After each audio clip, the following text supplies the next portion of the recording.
Hey Furballs! Whether you're new or experienced, the balloons in BTD6 offer various challenges. Today, you'll learn all their properties and how to pop every balloon type.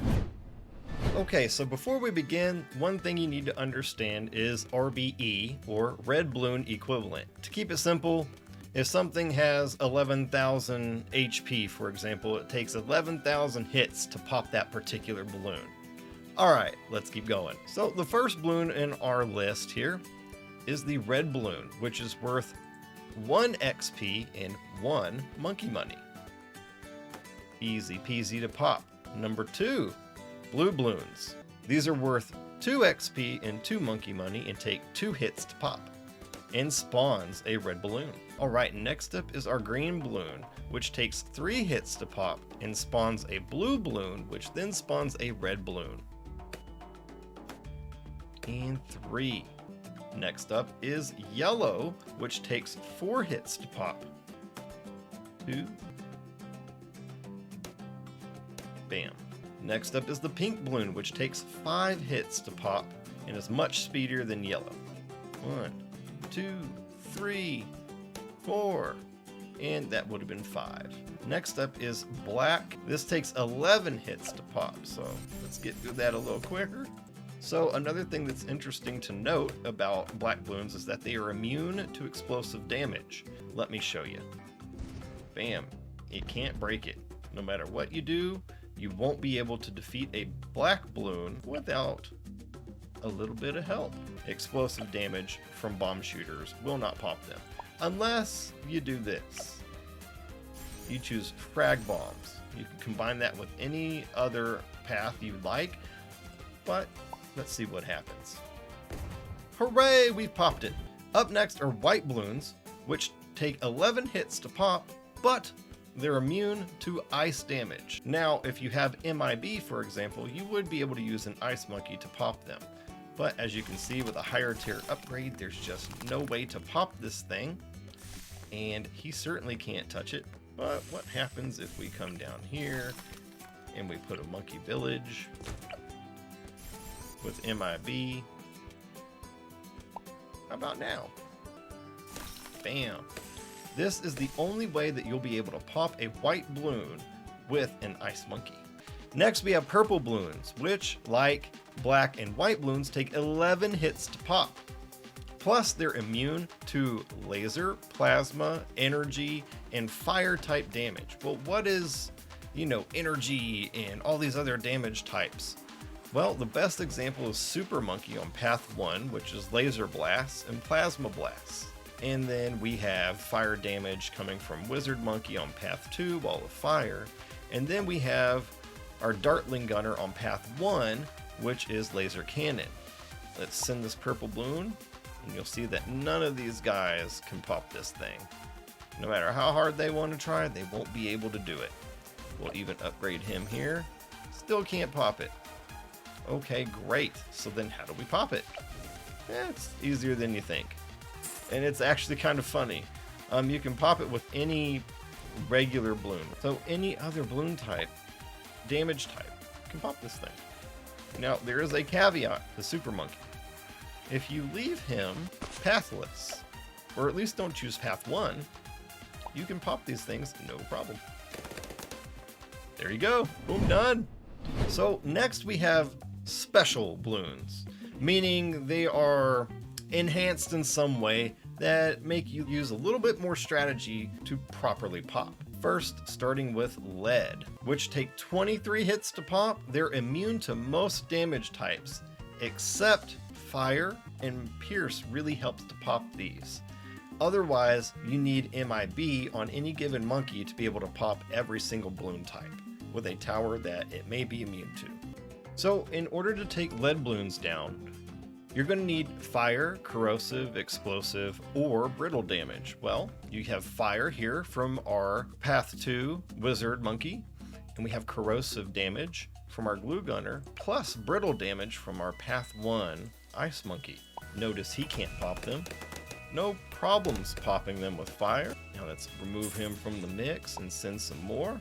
Popped, popped, popped, and popped. See, they're not that scary. Next up are zebra balloons, These combine the immunities of black and white, meaning that zebras are immune to ice and explosive damage. They also take 23 hits to pop, just like a lead balloon. Bam. They do spawn in an interesting way.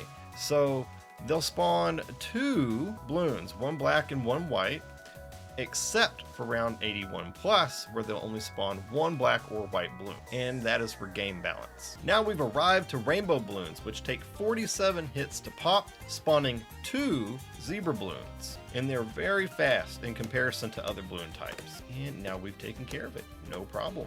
Next we have ceramic balloons, which can be a little tricky as they have 10 HP, or 114 red balloon equivalent, meaning it takes 114 hits to fully pop a ceramic.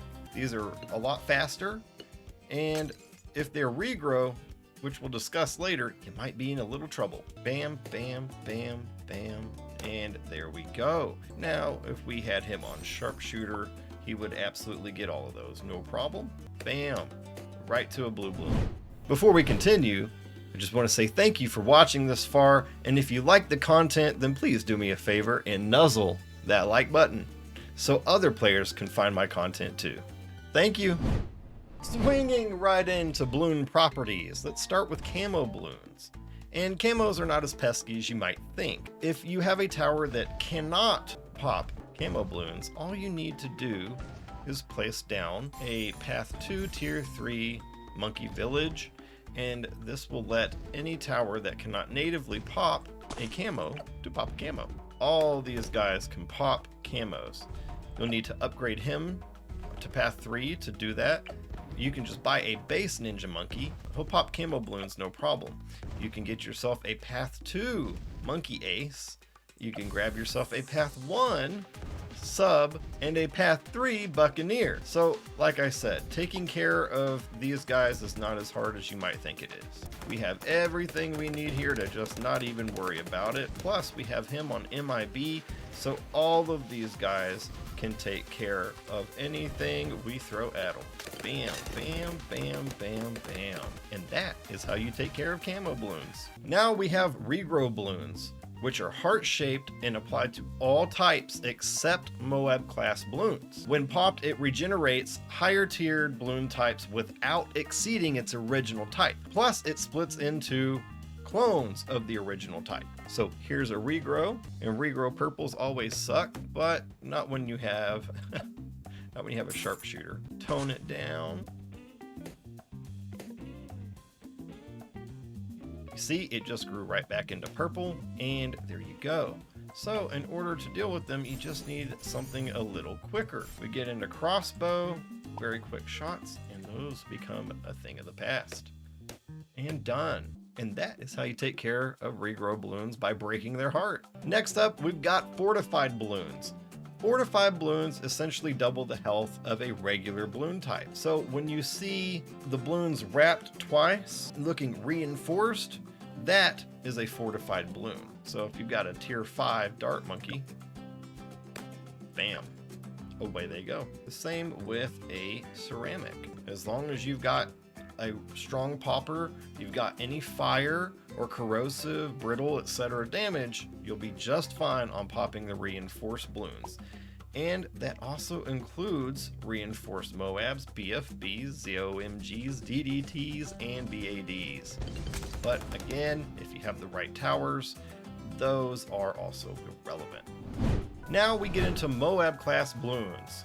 Starting with the Moab, which has 200 health, but 400 health when fortified. And that means it takes roughly 300 hits to pop it. You can see he's just not cutting it.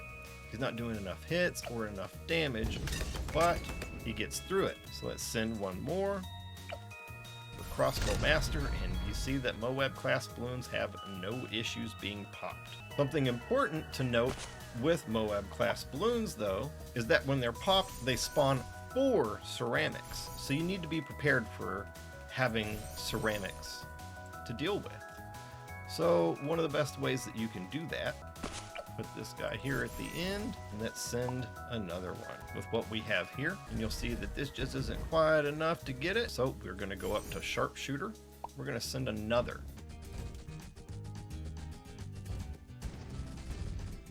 Bam. There you saw the 4 ceramics. Flying right in are BFBs, which have 700 health or 1400 health when fortified and spawns into 4 Moabs. So by this point, you need to make sure you have some really good offense and defense going. Usually tier 4 and tier 5 cross path towers, at least 1 or 2. Here's our 4 Moabs.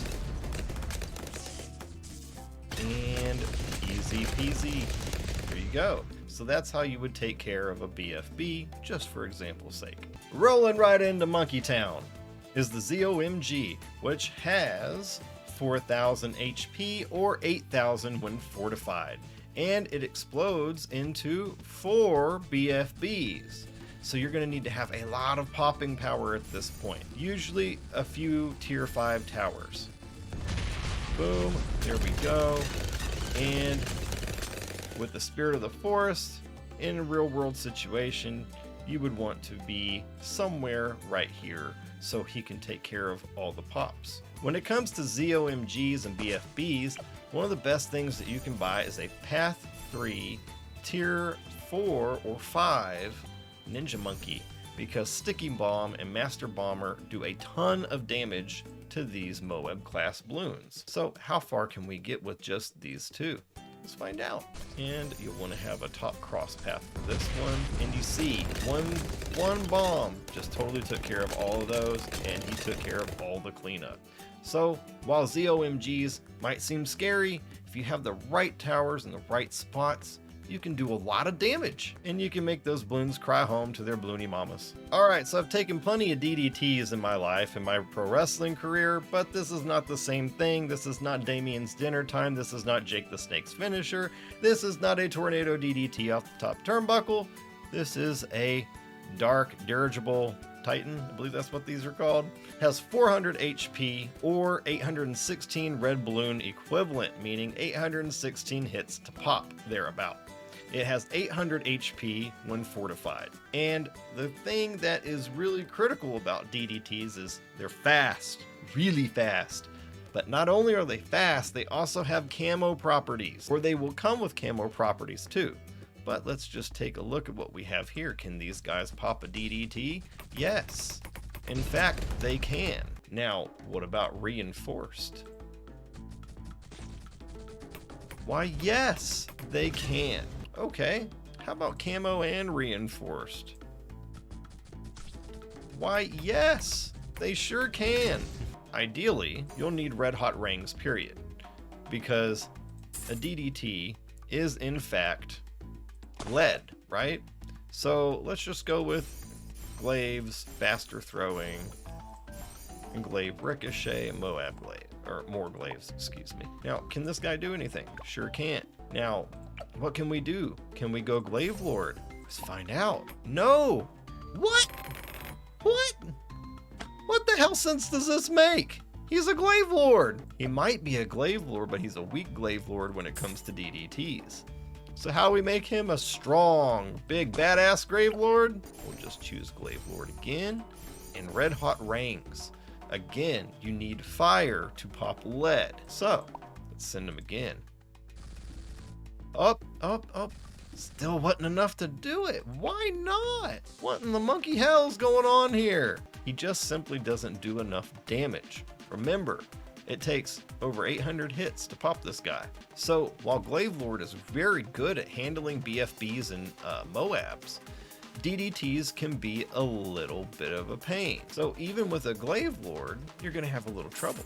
But when you get into DDTs, which only show up in round 90 plus, one of the greatest towers that you can use is in fact an Ice Monkey. Let me show you. So remember, brittle is very important for lead. Oh, and we had that guy reinforced. But anyway, point being, now if we choose Icicle Impale, what happens to this guy? Boom, not only does he slow down tremendously, but he just keeps piling on the damage. Boom, bam, and he was able to take out all the reinforced children minus a couple of camos. That's another thing. When a DDT explodes, it spawns more balloons that are also reinforced. And it's not just DDTs. Anything that is reinforced from a parent balloon, all of its children will be reinforced as well. That is it for the DDTs. What have we here? A BAD? Oh man, they got 20,000 HP or 40,000 when fortified. Fortunately, they're really slow, but they release 2 BFBs and 3 DDTs that you have to take care of. And the worst part is, if the BAD is reinforced, all of those things are too. So let's send one with what we have here. We've got a Glaive Lord with red hot rings, and we've got a Mortar Monkey with Path 1 Tier 2 and Path 3 Tier 4 Shattering Shells, plus a preemptive or a first strike capability. So what kind of damage can we do with something like this? Well, you can see it's coming pretty slow, and now we're starting to do that damage to it. Set our target to change it here. Now you can see he's got a quarter damage done. We should have used first strike up front, but that's all right. This is example only. Now he's almost getting ready to pop, but will we be ready for it? More than likely not. But the point is, if you want to pop it, you need a lot of power, and you need things that do a lot of damage. Now, as you can see for this particular map and everything else, this clearly wasn't going to work. You need a whole lot more power than that to deal with a BAD. So, can we keep what we have here and make it work? We can throw down a tack shooter. So what does it take to pop one of these things? Well, it just takes a little bit of planning.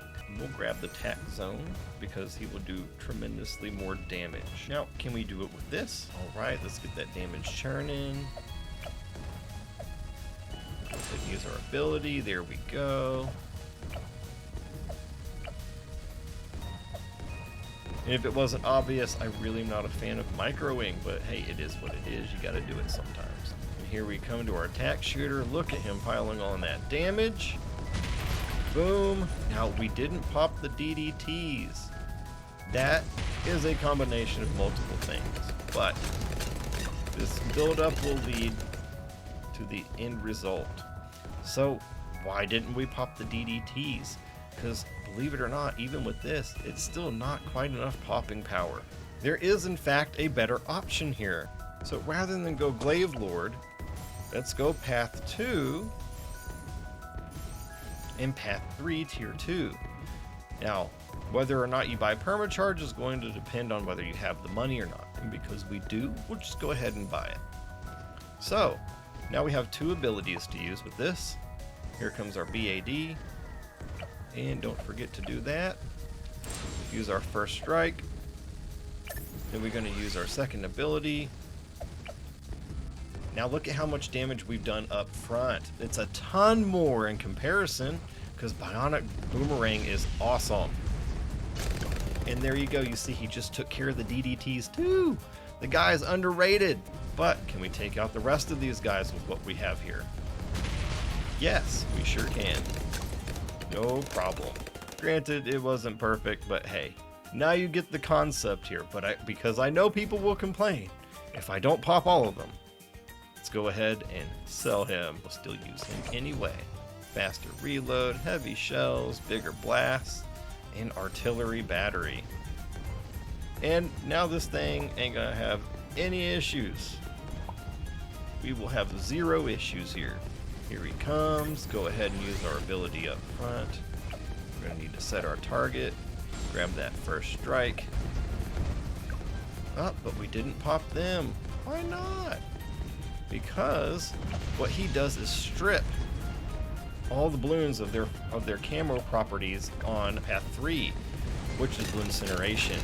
And that is why we were unable to handle the DDTs at that time. By him stripping the DDTs of the camo, that allowed him to really do his job with getting those last few DDTs.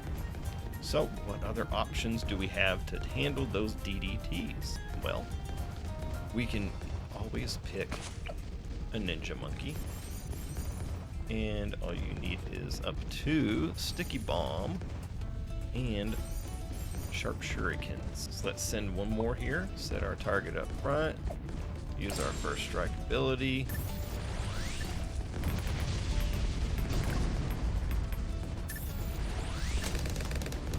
Now, he does have an ability that we could use. However, I did not choose to use that. Because while microing is a thing, it's not something you always want to do. But how can we use what we have better to make it happen with those DDTs? I will show you. It's a lot easier than you might think.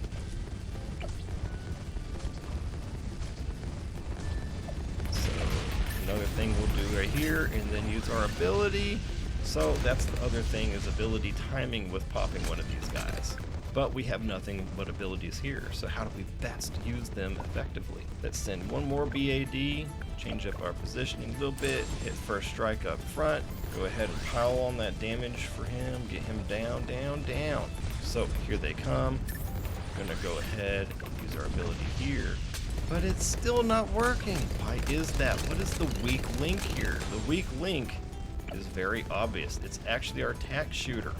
So what can we do to make him relevant again? Well, this is where MIB comes into play, because he does plenty of damage, but he can't pop it because it's lead.